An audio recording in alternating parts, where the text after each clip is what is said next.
গণবিস্ফোরণের জুলাই, গণ অভ্যুত্থানের জুলাই, এক সাগর রক্তের জুলাই। ও জুলাই না হলে আজকে এখানে দাঁড়াতে পারতাম না, কথা বলতে পারতাম না। মহান রব্বুল আলামিনের শুকরিয়া আদায় করছি একটা পরিবর্তিত প্রেক্ষাপটে এটি দ্বিতীয়বারের মতো আপনাদের সামনে এসে হাজির হন। দুটি কথা বলার তৌফিক আল্লাহ তাআলা আমাদেরকে দান করেছেন। প্রভু পরওয়ারদিগারের দরবারে অসংখ্য অসংখ্য শুকরিয়া, আলহামদুলিল্লাহ।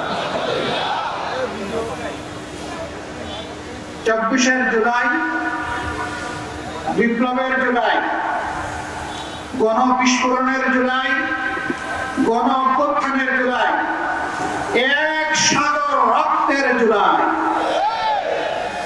ও জুলাই না হলে আজকে এখানে দাঁড়াতে পারতাম না, কথা বলতে পারতাম না, মানুষের কাছে যেতে পারতাম না, মানুষের অধিকারের জন্য প্রকাশ্যে লড়াই করতে পারতাম না। যাদের কারণে আজকে এখানে দাঁড়ানো, আমি আজ গভীর শ্রদ্ধার সাথে দিনাজপুরের 11 জন সহ সারা বাংলাদেশের সমস্ত শহীদদেরকে স্মরণ করছি। আমি কৃতজ্ঞতা এবং ধন্যবাদ জ্ঞাপন করছি সেই সমস্ত জুলাই যোদ্ধাদের যারা বুলেটের আঘাতে জর্জরিত হয়ে পঙ্গু হয়ে পড়েছেন, গুরুতর আহত হয়েছেন, মেরুদণ্ড আঘাত পেয়ে প্যারালাইজ হয়ে হাসপাতাল কিংবা নিজের ঘরে বিছানায় পড়ে আছেন। তাদের জন্য আমি গভীর সমবেদনা জ্ঞাপন করছি। আল্লাহ তাআলার দরবারে দোয়া করছি, আল্লাহ তাদেরকে সুস্থতার পূর্ণ নিয়ামত দান করুন।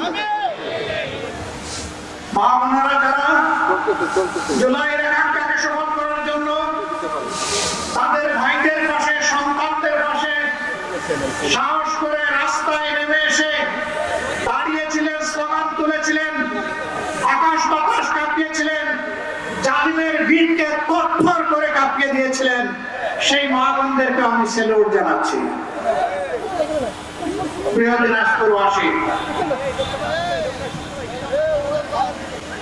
পাকিস্তান আমলের 19টি বড় জেলা ছিল, সেই 19 জেলার মধ্যে দিনাজপুর ছিল একটি গুরুত্বপূর্ণ জেলা।